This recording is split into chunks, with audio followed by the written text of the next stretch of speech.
SwayamPrabha. Digital India. Educated India.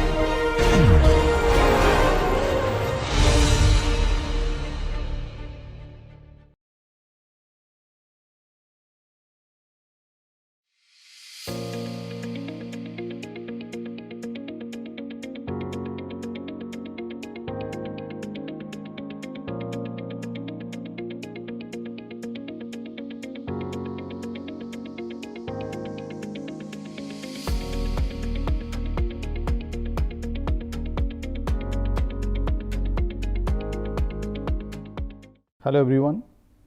So, we are continuing our discussion on combustion of metals, and today we are starting a new module on the combustion of metals part 2, and in these modules we are going to talk about the combustion of various energetic particles, but we are going to concentrate mostly on aluminum and boron, just to give you an idea about how the heterogeneous combustion and homogeneous combustion takes place, because if you recall our discussion regarding the different combustion modes based on the thermodynamic point of view, like the difference between the volatilization temperature of the oxides and the boiling point temperature of the metal. Based on that, we have seen that some metals can burn homogeneously in gas phase, whereas other metals may burn in heterogeneously, or surface reaction can take place. Now, the boron particle can be considered to be one of the example in the heterogeneous mode of combustion, whereas aluminum can be considered as the homogeneous mode of combustion. So, we will take these two examples just to brush up our understanding there and how they are different. And on the other hand, since these two particles are considered to be one of the major ingredients as fuel for propellant application. So, we will just try to see various mechanisms involved in the ignition and combustion of boron particles, as well as the issue with boron ignition, how we can enhance the ignition process of boron. Then we will just look at the same thing for aluminum particles. Of course, the process is different there, but we will try to understand there also. And later part of this module we will talk about the future and the recent development of metal particles as ingredients or fuels for propellant application. And I will try to bring some of my research activities, what my research scholars have done in last 10 years. So, starting from like a droplet combustion of particle loaded liquid fuels, maybe slurry fuels, some spray combustion data. We may talk about particles can be loaded in gel fuel as well, and of course, we can show some of the work done by students on the solid fuels as well, because if you look at the propellant side, it can be used directly mixed the particles in the solid fuel matrix, like we can bind the particles using the polymeric binder HTPB. Now, oxidizer can be the solid oxidizer, or if we can use the propellant, use the solid fuel grain in the hybrid mode, then we can think of gaseous oxidizer. But in summary, we are going to talk about the role of the metal particles in aerospace application, in particularly like propellant or solid fuel application. So, we will try to end up our discussion on this module by give you some glimpse of the recent and future development of metals as fuel ingredients in the solid propellant combinations. Now, in the today's lecture we will talk the two different combustion times. One is for diffusion, another is for kinetic control regimes, because from thermodynamic analysis we have understood that the metals can burn either heterogeneously or through surface reactions, or homogeneously or through gas phase reaction. There we have talked about the boiling point temperature of metal and compared that with the oxides volatilization or dissociation temperature. In many occasions, since the oxide volatilization temperature is much higher compared to the boiling point temperature of metal, In that case, homogeneous or gas phase reaction can take place, for example, aluminum. Whereas, if the oxide volatilization temperature is much lower than the melting point temperature of the metal, then the surface reaction take place or heterogeneous combustion can take place.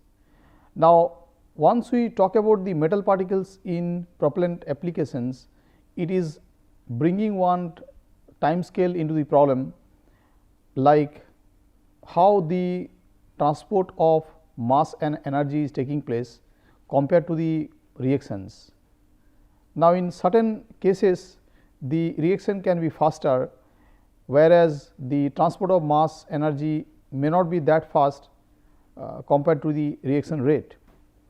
In that case, the combustion will be controlled by the transport process or the diffusion of the species and the energy transfer.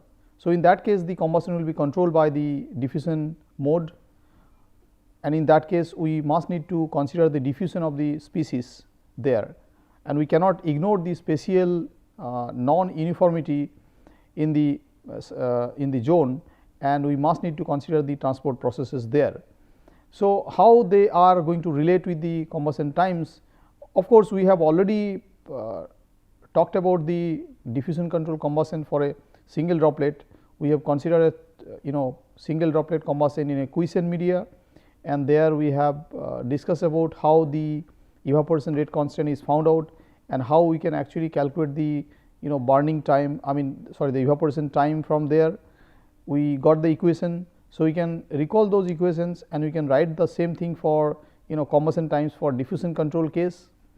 Now, in case of kinetic control, the reaction rate is comparatively slower than the transport or the the transport of mass and energy. So, in that case the spatial non-uniformity can be ignored, and we can actually consider that the combustion regime is kinetic control. So, we can also consider the combustion times for kinetic control regimes, and then we can compare the diffusion control mode and kinetic control mode and try to find out one ratio of the both, and we can see what are the influencing factors for transitioning from kinetic control to diffusion control mode or diffusion control regime. So, let us look at what we did in the previous module. I will just try to give you a glimpse of the equations what we already wrote. So, for a diffusion control case,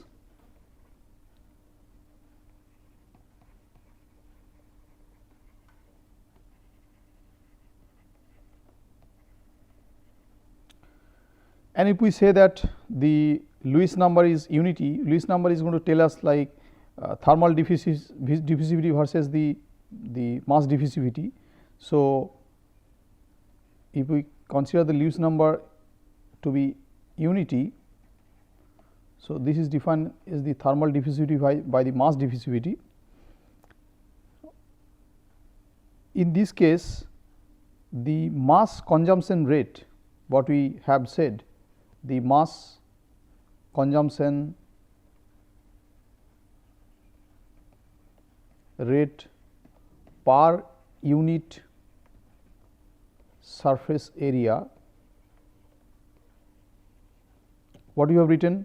We have written the equation as m dot by 4 pi r p square. I am writing the particle diameter, particle radius here. Earlier we have used the general radius r, but now since we are concerning our discussion to metal particles, so I am writing this as m dot by 4 pi r p square, where r p is the particle radius, and that we got the equation something like rho d by r p ln 1 plus b, and we have defined this that b is the like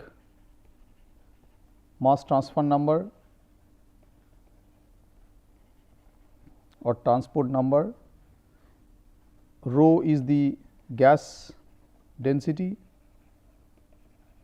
So, in case of fuel droplet evaporation, we have said that rho is the density of the media consisting of fuel vapor and oxidizer vapor. So, we have considered that one. So, similarly, it is like the gas density. D is the gas mass diffusivity,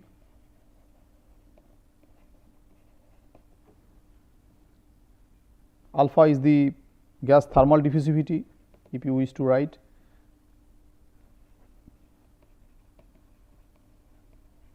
thermal diffusivity, and of course, Rp is the particle radius. Okay. Now, we have also told ourselves that if it is the vaporizing particle, in case of vaporizing particle, we can have the B transport number based on the coupling function between the energy and oxidizer, and we wrote the equation something like BOQ in terms of like mixture ratio stoichiometric into Y O infinity into delta HRF plus Cp T infinity minus Ts divided by the latent heat of vaporization. I think in the previous lecture we had seen this one, where heat of reaction of the fuel per unit mass is given by delta HRF, Y O infinity is the mass fraction of oxidizer at the far from the particle surface, Cp is the specific heat, T infinity is the gas temperature far from the surface, Ts is the surface temperature, L VAP is latent heat of vaporization. Now, also we have said that particle with heterogeneous surface reaction, we can obtain the coupling function of the fuel oxidizer species equation. So, for particle with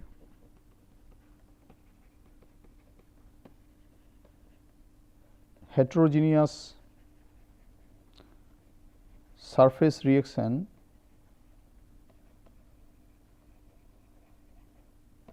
this transport number can be obtained from the coupling function of fuel oxidizer species equation. So, we have already written that this is going to be BOF oxidizer and fuel species equation, and this was given as mixture ratio stoichiometric into Y O infinity plus Y Fs divided by 1 minus Fs. This was the definition given there. Now, if there is no volatility of the fuel,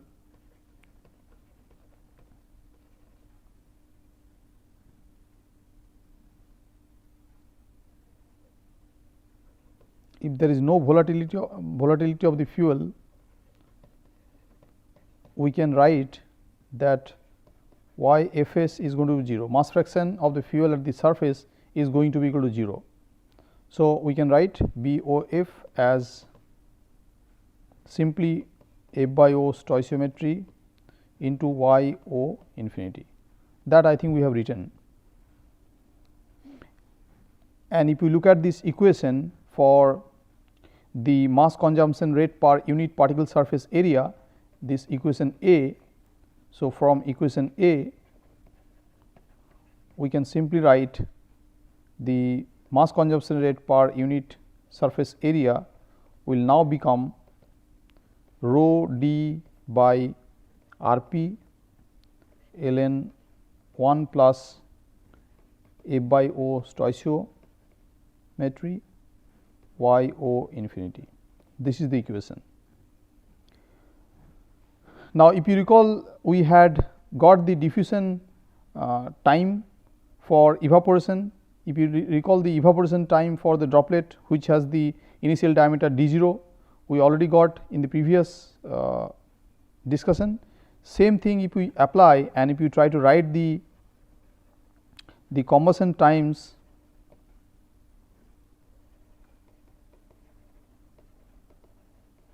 for the diffusion control case, we can simply write the burning time for diffusion is going to be equal to density of the particle initial diameter of the particle divided by 8 into rho d ln 1 plus b.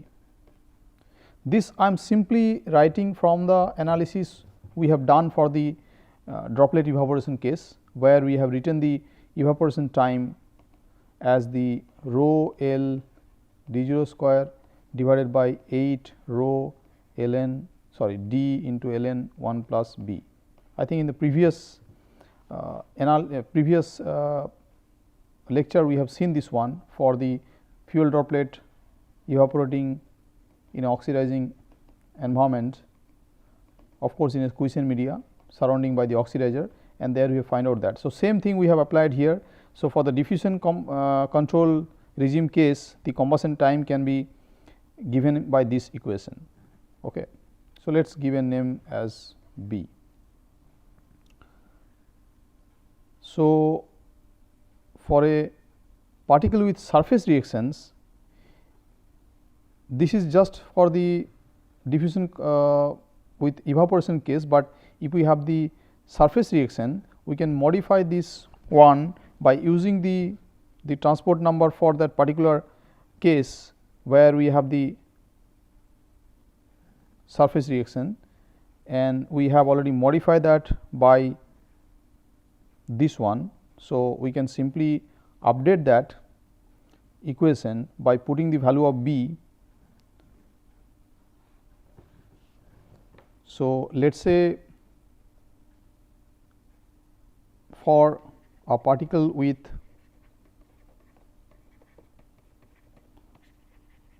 surface reactions,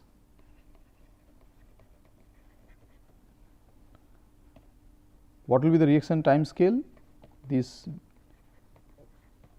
T B diffusion is going to be rho P d0 square divided by 8 into rho into d into ln. I am simply replacing the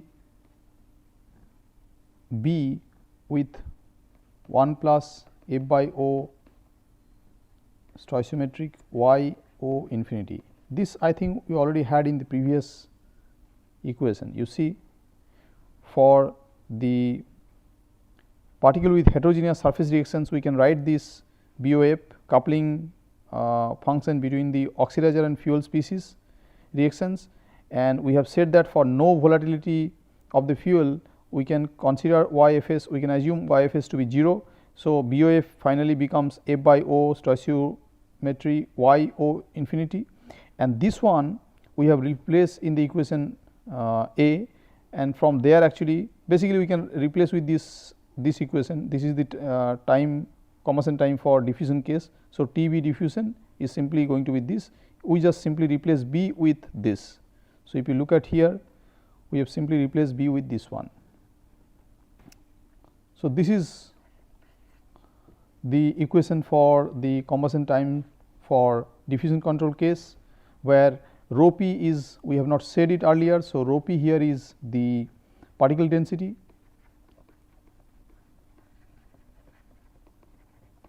and d0 is the initial particle diameter or initial diameter of the particle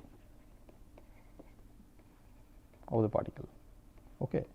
So, for diffusion control regime we can actually get the time for the combustion T B diffusion by this equation. Now, for kinetic control case,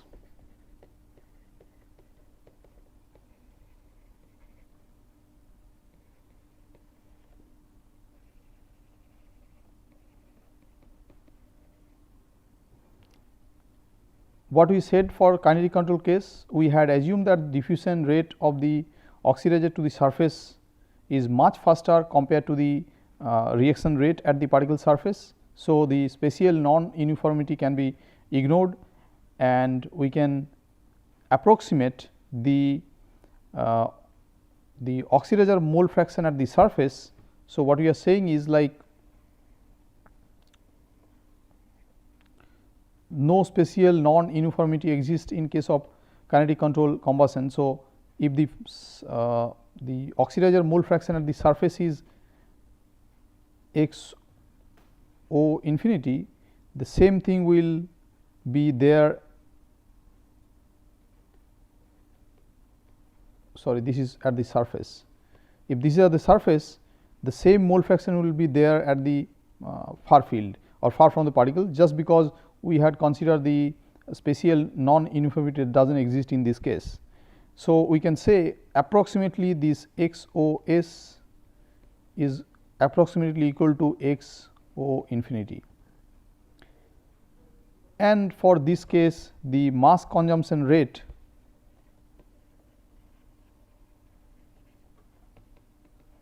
so this is like oxidizer mole fraction.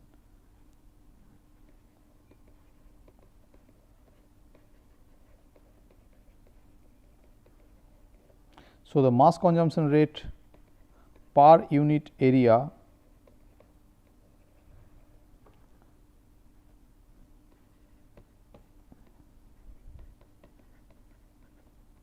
was given at the molecular weight of the product into K into pressure P into x O infinity. Here K is the rate of surface reaction,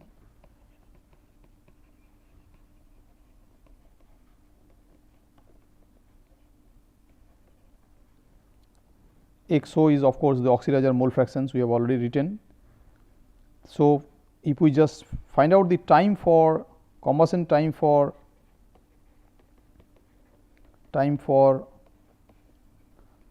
kinetic control regime,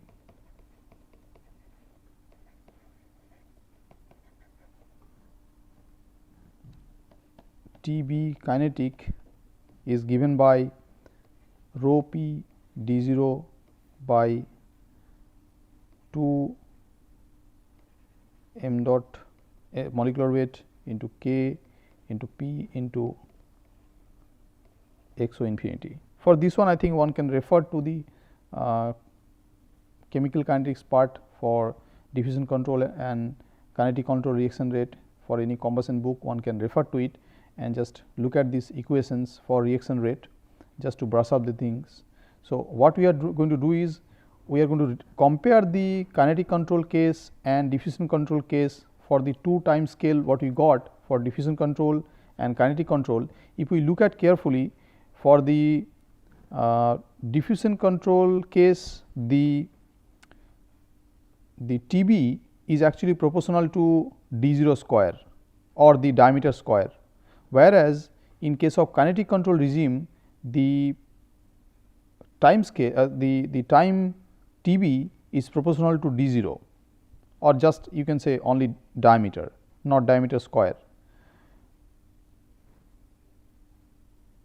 Another important consideration we can look at, in case of kinetic control regime, the Tb is found out to be inversely proportional to the pressure. You see, there is no pressure equation in case of diffusion control combustion time. So, we can say that it was independent of pressure under the diffusion control case, whereas the here is actually inversely proportional. Now, if we compare these two time combustion time, like for diffusion control and kinetic control, the dominant combustion mechanism can be found out if we compare the two time scale, and one number is defined is called the Dahm-Kohlhaar number.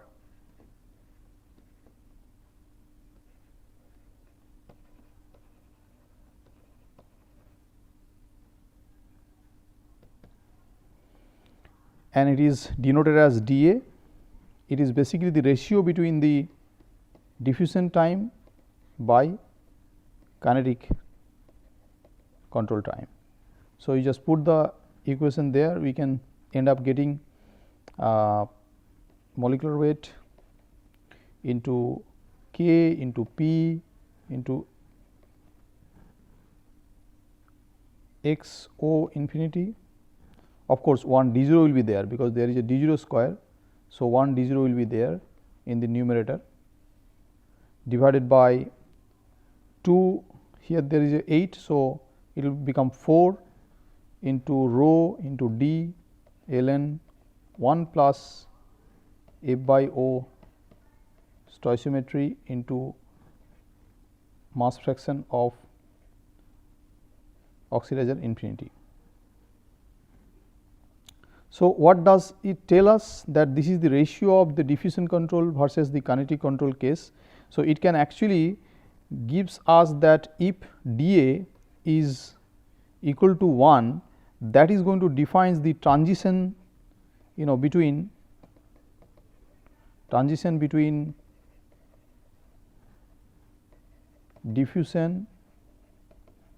diffusion control and kinetic control regime,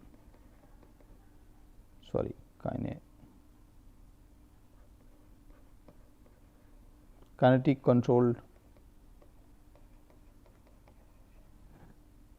regimes.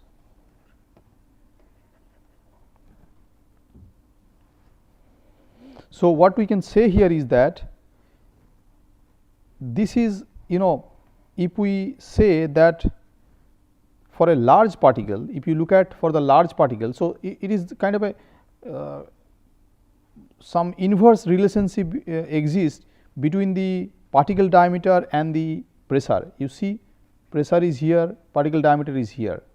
So, what we can say that for a large particle with high pressure, it is expected that the combustion will be more likely to be the diffusion control, because you see Damkolor number is going to be greater than 1. So, it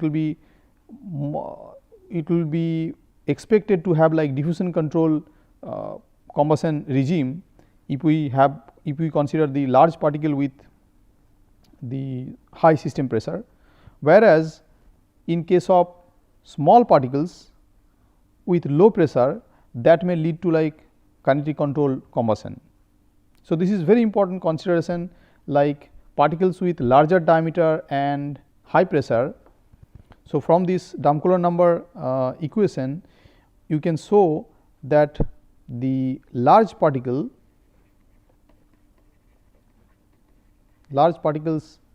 with high combustion pressure high combustion pressure, basically we are talking about the combustion pressure in the system. This is most likely towards the diffusion control regime, diffusion control combustion, whereas small particles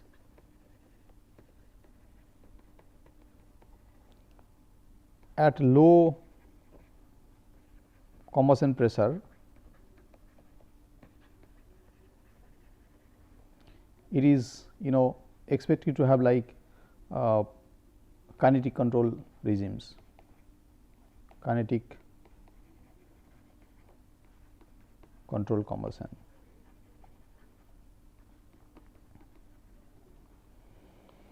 And this way actually we can define the burning of various size of particles, and we can observe their burning mechanisms, and we can find out how they are behaving. Several experimental studies and numerical studies are available in literature for boron as well as other metal particles, and they can actually define how the burning is taking place, whether it is a diffusion control or kinetic control case based on the particle sizes.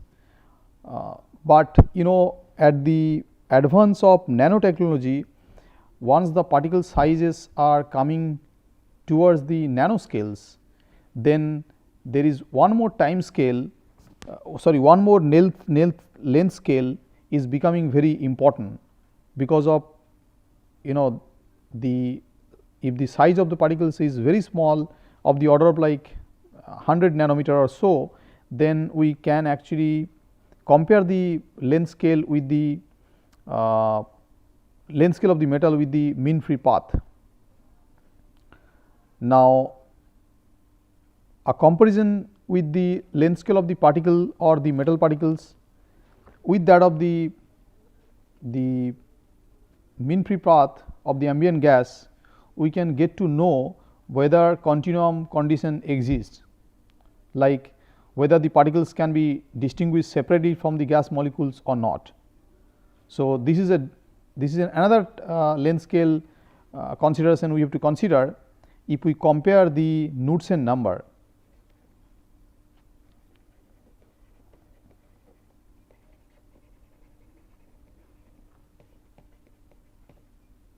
So, what it is telling by definition is Knudsen number is defined as the mean free path of the gas molecules divided by the particle diameter 2 into, or basically the mean free path by particle radius, you can say. So, this is a dimensionless parameter. Here it is telling that if the particle diameter is becoming very small and if it is comparable to the mean free path of the ambient gas, then the combustion scenario or combustion mode may be different, because in that case the macroscopic particles consideration may not exist, because we cannot consider the macroscopic particles in the continuum gas. So, we have to see that if the diameter of the particle is becoming so small, how we can characterize that length scale by considering the Knudsen number. So, I think we can briefly talk about this part in the following lecture, just to know that this is another another length scale considerations coming out due to the advancement of the nanotechnology, because in many occasions it has been said that the nanoparticles are behaving much better than the micron size counterpart. So, if the particle size are becoming 100 nanometer or even smaller, then we must need to compare that with the mean free path of the ambient gas, and just to see that whether the continuum is existing or not.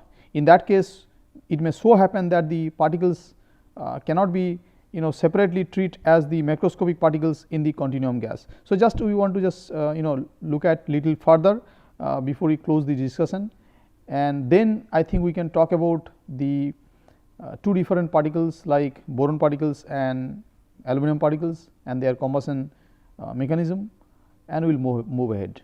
Okay. So, let us stop here today, we will continue in the next lecture. Thank you.